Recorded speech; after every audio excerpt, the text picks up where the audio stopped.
श्री चिन्मय सद्गुरवे नमः।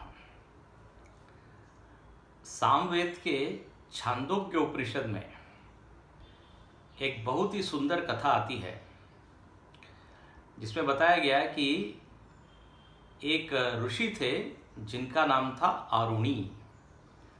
बहुत विद्वान थे, अनेक विद्यार्थी भी उनसे विद्या सीखते थे। उनका एक लड़का था जिसका नाम था श्वेतकेतु। वो श्वेतकेतु को बचपन में पढ़ने में कोई रुचि नहीं थी, इसलिए 12 साल तक वो विद्यालय गया ही नहीं। पिताजी ने कहा कि देखो, अपने कुल में कोई भी ऐसा अशिक्षित नहीं रहा है, तुम ब्राह्मण कुल में पैदा हुए हो और यदि तुम शिक्षा दीक्षा नहीं लोगे तो ब्रह्म बंधु कहलाओगे। एक शब्द आता है ब्रह्म बंधु या ब्राह्मण बंधु, जो निंदा के अर्थ में आता है, अपमान के अर्थ में आता है कि वास्तव में ये कुछ ब्राह्मण नहीं है, नाम के हैं। इसलिए तुमको जो है ज्ञान प्राप्त करना चाहिए, गुरुकुल में जाना चाहिए। जब उस श्वेतकेतु को ऐसा समझाया तो उसने कहा ठीक है पिताजी, मैं जाऊंगा। तो जब वो 12 वर्ष का हुआ तो गुरुकुल में वो गया।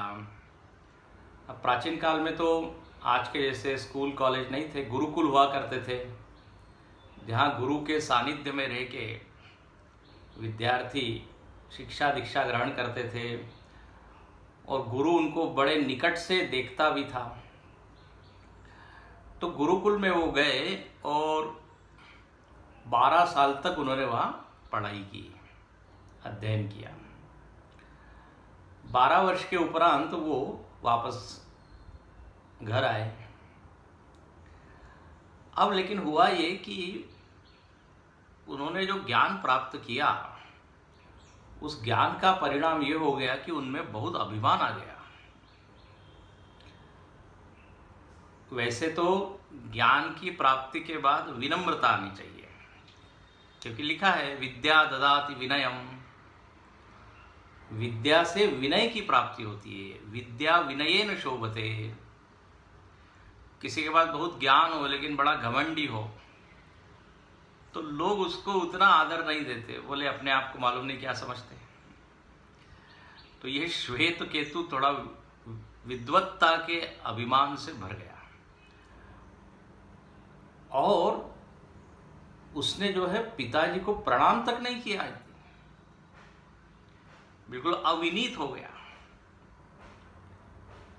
पिताजी ने देखा कि अरे ये गुरुकुल से आया है और विद्या पढ़ के आया है, विद्या का जो परिणाम है वो तो इसमें दिखता ही नहीं है। अच्छा, श्वेतकेतु ने अपने पिताजी से विद्या प्राप्त नहीं की, क्योंकि पिताजी को लगता था कि कहते हैं ना अति परिचयाद अवज्ञा, बच्चों को यही लगता है कि दूसरा शिक्षक अच्छा है, दूसरा व्यक्ति अच्छा पढ़ाएगा, ये ऐसी मानसिकता होती है। तो इसलिए उन्होंने तो नहीं पढ़ाया, गुरुकुल में भेजा, लेकिन जब वो आया है तो देखते हैं कि वो तो बड़ा कठोर हो गया, अभिमानी हो गया। तो पिताजी ने श्वेतकेतु से कहा बेटा, तुमको वो ज्ञान वहां पे मिला है क्या, वो ज्ञान दिया है क्या, उस वस्तु का ज्ञान जिसको जानने से सब कुछ जान लिया जाता है, जिसको जानने से जो नहीं सुना हुआ है वो भी सुन लिया जाता है, जिसका मनन नहीं किया है उसका भी मनन हो जाता है। उस वस्तु को तुम जानते हो, उस वस्तु को वहां सीखा है तुमने। श्वेतकेतु कहने लगा कि पिताजी ये कैसे हो सकता है, अरे एक वस्तु को जानेंगे तो उसी वस्तु को जानेंगे, एक वस्तु को जानने से सब वस्तु का ज्ञान कैसे होगा। यदि मैं टेबल को जानूंगा तो टेबल का ही ज्ञान होगा, टीवी को जानूंगा तो टीवी का ही ज्ञान होगा, होता है ना। पिताजी ने मुस्कुराते हुए कहा बेटा देखो, ऐसा हो सकता है, एक को जानने से भी सब कुछ तुम जान सकते हो। बोले कैसे? तो उन्होंने कहा देखो, यदि तुम मिट्टी को जान लो तो मिट्टी के बने हुए जितने घड़े हैं, सुराही है, उनका ज्ञान हो जाएगा कि नहीं? तुमको ये ज्ञान हुआ कि नहीं वो सब इतने अलग अलग आकार हैं, लेकिन है तो वो क्या? मिट्टी। सोने को यदि तुमने जान लिया तो सारे आभूषण तुमको ज्ञात हो जाएंगे कि इसमें तत्व तो एक ही है। लोहे को यदि तुम जान लो तो जितने लोहे के बने हुए हथियार है उसका भी ज्ञान हो जाएगा। तो एक तत्व के ज्ञान से सबका ज्ञान हो जाता है। अब श्वेतकेतु ने ये सुना तो कहा ये तो हमको नहीं बताया, कौन सी ऐसी वस्तु है जिसको जानने से सब कुछ जान लिया जाता है? मुझको तो बड़ा आश्चर्य हो रहा है। और वो कहता है लगता है हमारे शिक्षक को शायद ज्ञात नहीं है, ज्ञात होता तो बताते। अब श्वेतकेतु के मन में जिज्ञासा आ गई। उसने कहा पिताजी अब आप हमको बताइए, ये तो बड़ी अच्छी कोई वस्तु लग रही है। जब पिताजी ने देखा कि इसका अभिमान थोड़ा कम हो गया है तो आरुणि ऋषि ने कहा कि देखो बेटा, ये जो जगत है ना, आज जगत में हमको इतनी सारी चीजें दिख रही है, अनेक पेड़ पौधे, वनस्पति, पशु पक्षी, मनुष्य, गंधर्व, यक्ष, किन्नर, राक्षस, मालूम नहीं कितनी प्रकार के लोग, 84 लाख योनियां। बोले एक समय ऐसा था एक कुछ भी नहीं था। श्वेतकेतु तो आश्चर्य से देखता है, अच्छा तो क्या था फिर? कुछ नहीं था तो क्या था? तो वो कहते हैं सदैव सौम्य इदमग्र आसीत्। हे सौम्य, देखो आरुणि अपने बेटे को अच्छे नाम से पुकारते, सौम्य। सौम्य मतलब जिसका चेहरा कैसा शीतल है, सोम की तरह, चंद्रमा की तरह। थोड़ी इसकी प्रशंसा करते हैं, वेरी गुड, तुम पूछ रहे हो, अच्छा है, जिज्ञासु होना चाहिए। कहते हैं कि देखो पहले एक सत वस्तु थी, पिताजी ने कहा एक सत वस्तु थी, उसी को हम सब लोग कहते हैं परमात्मा, उसी को कहते चैतन्य, परम तत्व एक था पहले। और उस समय ये जितने अनेक चीजें दिख रही वो कुछ भी नहीं था, देश भी नहीं था, काल भी नहीं था, वस्तु भी नहीं थी, space, time, things. There was a time when there was no time. हाँ, ऐसा समय था। अच्छा तो केवल सत था? बोले हाँ केवल सत। फिर कैसे सृष्टि हुई? पूछा उसने। तो पिताजी कहते हैं कि वो जो परम तत्व चैतन्य था उसने संकल्प किया कि मैं अनेक हो जाऊं, बहुत रूप में हो जाऊं। तो उसने संकल्प शक्ति से, वो तो सर्वशक्ति था, उसके बाद शक्ति है, उसके बाद ज्ञान है, तो उसने संकल्प किया और अग्नि को उत्पन्न किया, फिर पानी को उत्पन्न किया, फिर पृथ्वी तत्व को उत्पन्न किया। ऐसी 3 चीजें उसने बनाई। और फिर आगे चल के वायु और आकाश भी। लेकिन इस कथा में अभी 3 का ही बताया कि 3 ये तत्व है, इनको महाभूत कहते हैं, अग्नि, जल और पृथ्वी। फिर क्या किया? श्वेतकेतु ने पूछा आरुणि से। बोले फिर इन तीनों को मिला के उसने सृष्टि के सारे पदार्थ बना दिए, या उससे सारे पदार्थ व्यक्त हुए, तीनों को मिला के। जैसे हम खिचड़ी बनाते हैं कि नहीं, दाल, चावल, घी, उसमें सब मिला के एक सुंदर पदार्थ बनता है। बोले ऐसे ही ये सब चीजें मिला के उन्होंने बना दी। और अब हर चीज में, जगत की हर चीज में तीनों चीजें हैं, 3 तत्व हैं, अग्नि, जल और पृथ्वी। हम लोग जो खाते हैं ना, भोजन करते हैं, तो आरुणि ने कहा कि जब हम भोजन करते हैं तो भोजन के 3 भाग हो जाते हैं। एक स्थूल भाग होता है, वो विष्ठा के रूप में, मल के रूप में चले जाता है। दूसरा भाग से मांस इत्यादि बनता है शरीर में। और तीसरी चीज ध्यान से सुनना, श्वेतकेतु को बोलते हैं, अन्न का जो बिल्कुल सूक्ष्म भाग है उससे मन बनता है। तो ये पृथ्वी, देखो जो अन्न हम खा रहे हैं ये पृथ्वी का ही भाग है।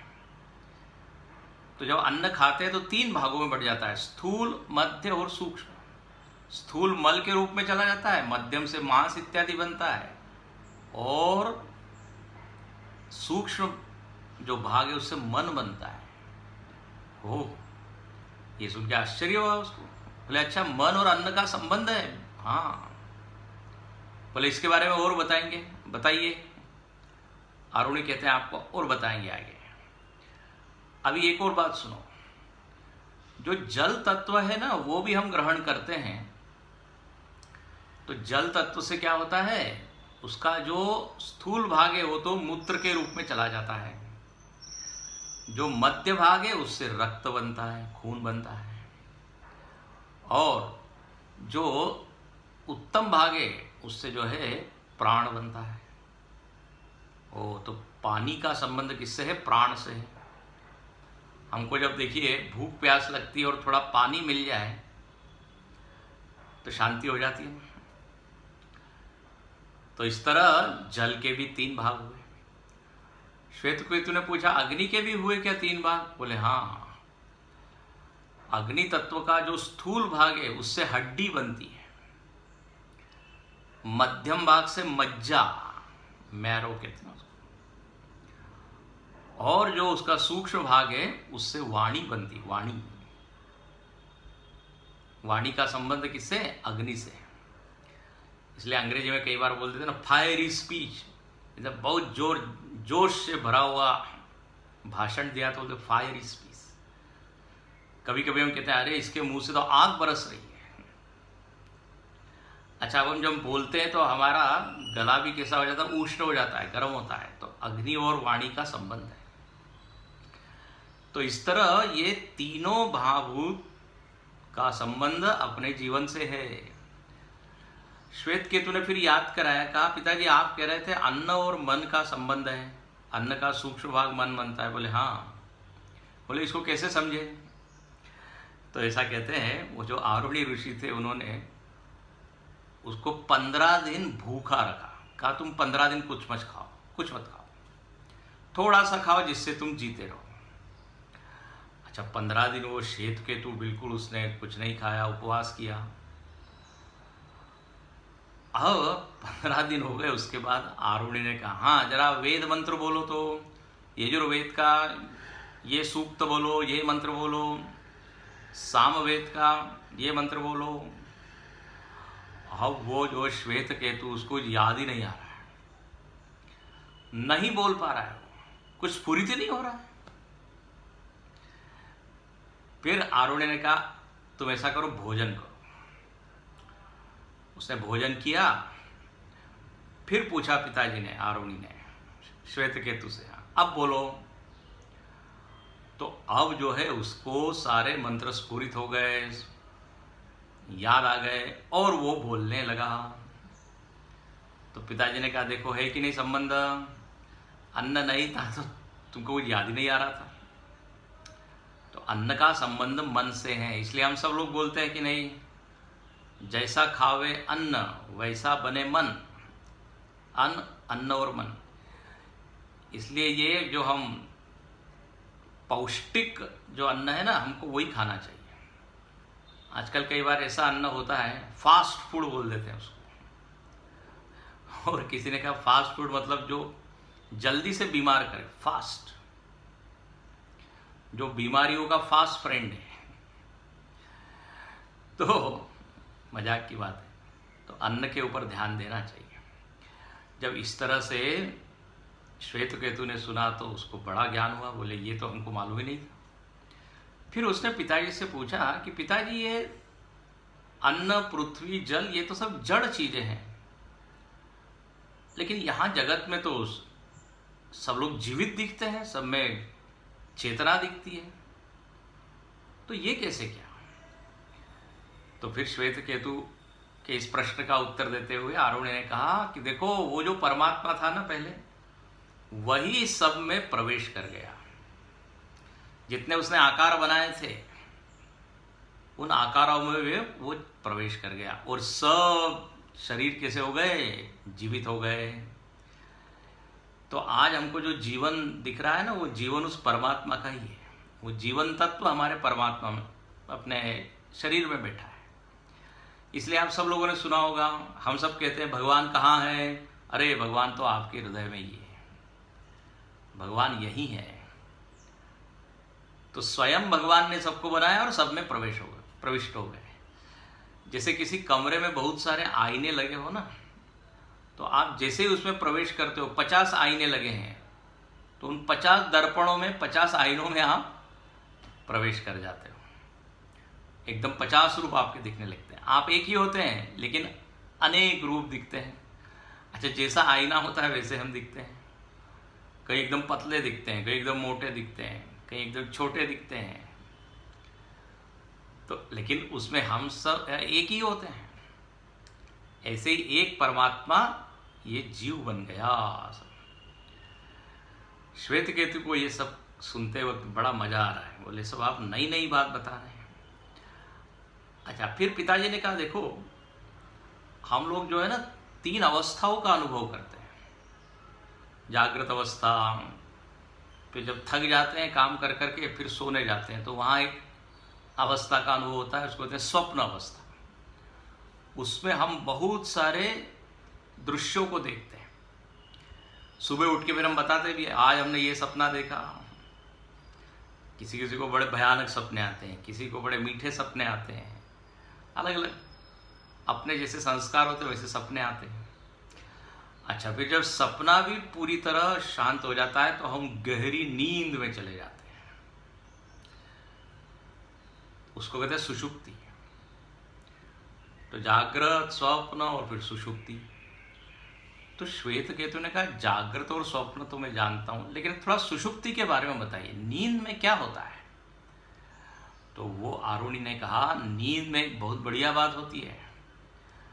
हम परमात्मा से मिलते हैं, उसी सत तत्व से मिलते हैं जहां से हम आए हैं। इसलिए हमको जो है ना, नींद से उठने के बाद कितनी फ्रेशनेस, ताजगी का अनुभव होता है। जैसे आप किसी बड़े व्यक्ति से मिल के आते तो कितने खुश होते हैं आप। अरे आज मैं इनसे मिला, महापुरुष कोई हो। तो इसलिए सुबह हम एकदम ऊर्जा का, एनर्जी का, फ्रेशनेस, ताजगी का अनुभव करते हैं। तो हम नींद में कहते हैं सत से मिल के आते हैं। लेकिन इतना अज्ञान होता है कि उस समय हमको लगता है हम तो ऐसे ही पड़े हुए हैं। तो श्वेतकेतु ने इसी पे प्रश्न किया कि हम लोग जब उस सत से मिल के आते हैं तो हमको फिर ज्ञान क्यों नहीं होता? ये सारी इंद्रियां, मन, बुद्धि, यदि सब वो सत में मिल जाती है, हमको ज्ञान क्यों नहीं होता कि हम सत से मिल के आए हैं, परमात्मा से मिल के आए हैं? तो आरुणि ने एक उदाहरण दिया। कहा, देखो ये ऐसा है जैसे कोई एक बगीचा हो और उस बगीचे में बहुत सारे फल के पेड़ हो, फूल भी अनेक लगे हो, तरह तरह के पेड़ हो, और वहां पे मधुमक्खियां हो। तो मधुमक्खियां क्या करती है, अलग अलग फलों के रस को लेती है और क्या बनाती है, मधु। अब लेकिन वो जब मधु बनता है, शहद, तो कौन से फूल का, कौन से फल का उसमें रस मिला हुआ है बता सकते हैं क्या? सब गड़बड़ हो जाता है, पूरा मिल जाता है। वो इतना एक रूप हो जाता है कि ये मालूम नहीं ये आम का है रस, कि ये नारंगी का है, कि और किसका है, ज्ञात नहीं होता, क्योंकि सबका अलग अलग अस्तित्व रहता नहीं। ऐसे ही नींद में भी क्या होता है, इंद्रियां, मन, बुद्धि सब उससे मिल जाती है, उसका अलग अस्तित्व रहता नहीं। इसलिए सुबह उठकर हम ये बता नहीं पाते कि हम परमात्मा से मिल के आए। श्वेतकेतु ने कहा, अच्छा वो ये कारण है। बोले, एक और पिताजी, एक और कोई उदाहरण आप दे सकते हैं क्या जिससे यही बात समझ में आए? पिताजी ने कहा, बिल्कुल, अवश्य हम दे सकते हैं। उन्होंने कहा देखो समुद्र में इतनी नदियां आके मिलती है, गंगे च यमुने चैव गोदावरी सरस्वती नर्मदे सिंधु कावेरी जलेस्मिन् सन्निधिं कुरु। जब हम पूजा करते हैं तो ये सारे नदियों के नाम का उच्चारण करते हैं, उनका आवाहन करते हैं।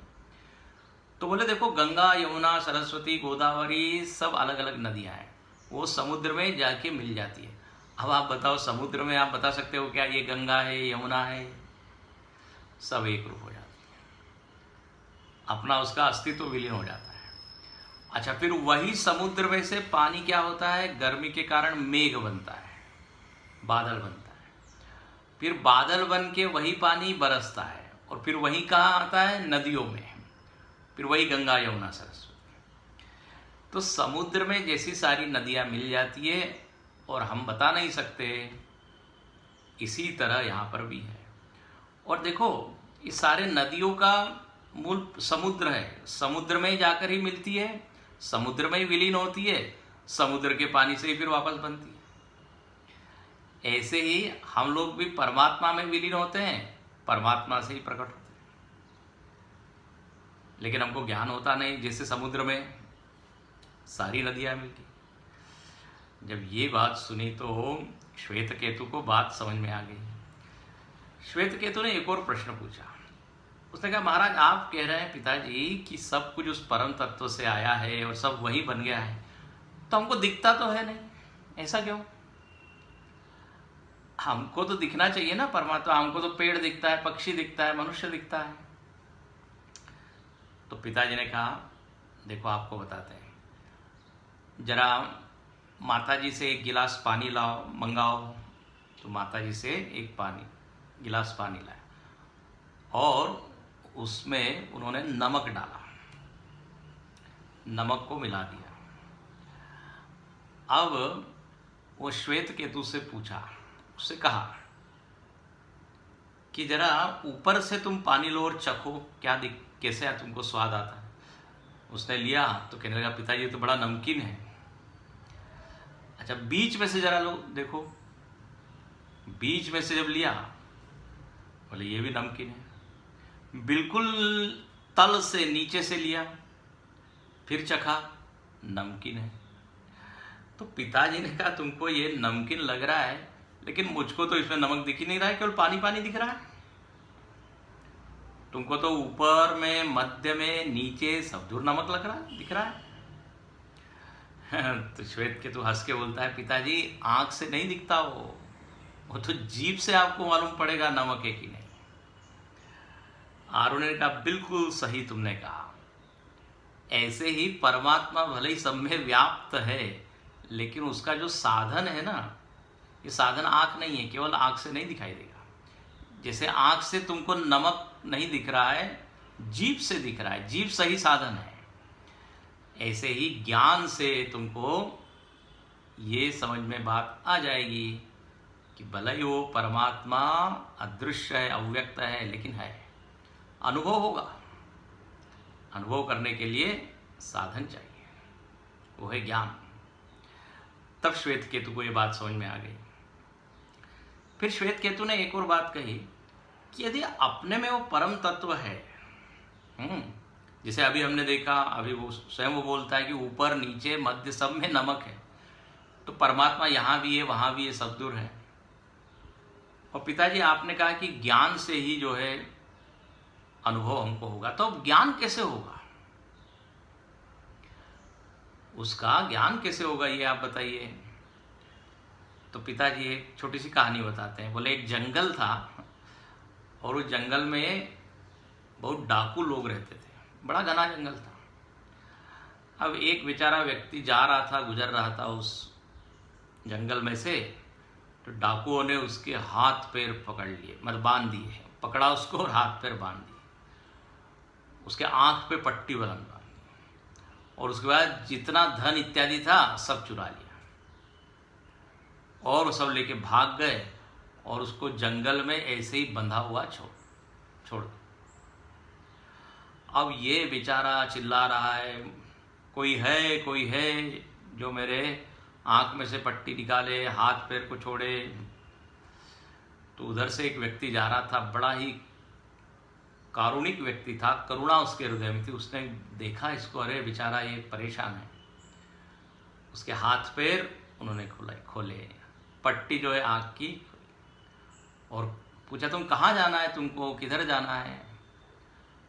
तो गांधार देश का था। उसने कहा हमको इस देश में जाना है, उधर जाना है, आप मार्ग बता सकते हो? तो वो जो व्यक्ति थे उन्होंने उसको मार्ग बताया, और वो फिर उस जंगल में से निकल के अपने गंतव्य पे पहुंच गया।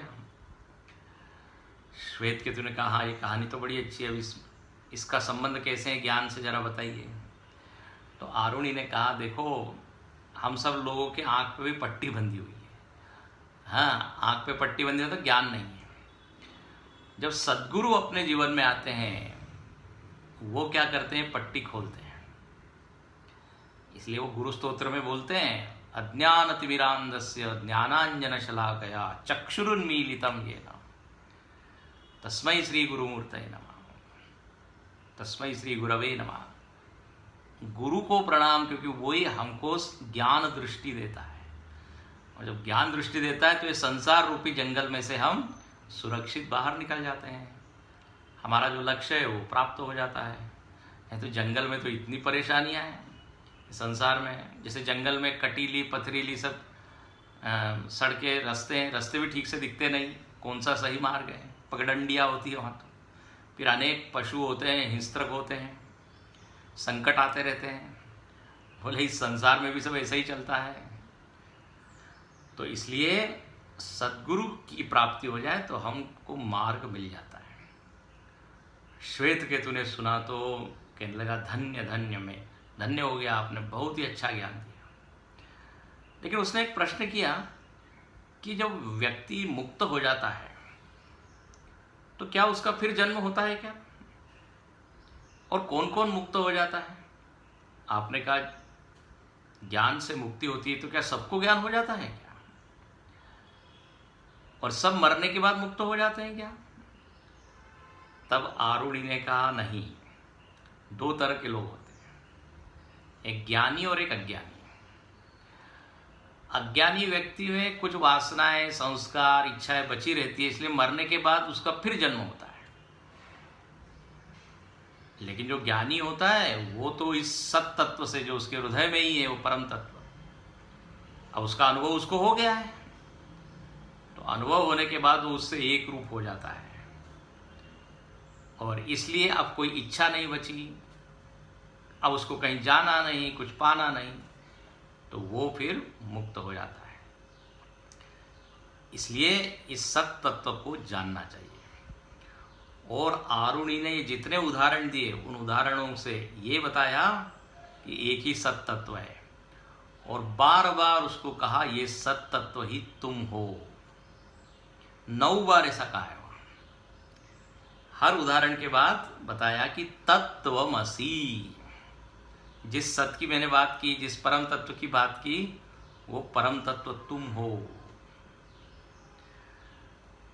सुषुप्ति में उसी से हम एक रूप होते हैं। सृष्टि वही तत्व से आई, उसी तत्व से आई, उसी का ज्ञान प्राप्त करके व्यक्ति मुक्त होता है। सद्गुरु उसी सत्य का ज्ञान कराते हैं, वही सत्य तुम हो। तत्त्वमसि, ऐसा एक महावाक्य इसको कहते हैं। तत्त्वमसि, वह तुम हो। जब श्वेतकेतु ने इन सारे उदाहरणों के द्वारा और पिताजी के बहुत ही ज्ञानप्रद ऐसे उपदेश को सुना, तो श्वेतकेतु को अनुभव हो गया और आत्म साक्षात्कार उसको, वो समझ गया कि मैं केवल जीव नहीं हूँ, मैं तो आत्म वस्तु हूँ, मैं सत हूँ। इस तरह हम लोगों को भी इस सत तत्व को जान के मुक्त होना चाहिए। इसको जानने के लिए अभिमान हमारे में कम हो और सद्गुरु की हम प्राप्ति करें, उसके चरण में बैठे। तो ये बढ़िया सुंदर ज्ञान, ये सर्वोत्तम ज्ञान है, ये ज्ञान हमको मिलता है। ये छांदोग्य उपनिषद में ये कथा है जो हमने अभी आपको बताई, सामवेद के छांदोग्य उपनिषद। हरि ओम। ओम पूर्णमदः पूर्णमिदं पूर्णात् पूर्णमुदच्यते पूर्णस्य पूर्णमादाय पूर्णमेवावशिष्यते। ओम शांति शांति शांति। हरि ओम। श्री गुरुभ्यो नमः। हरि ओम।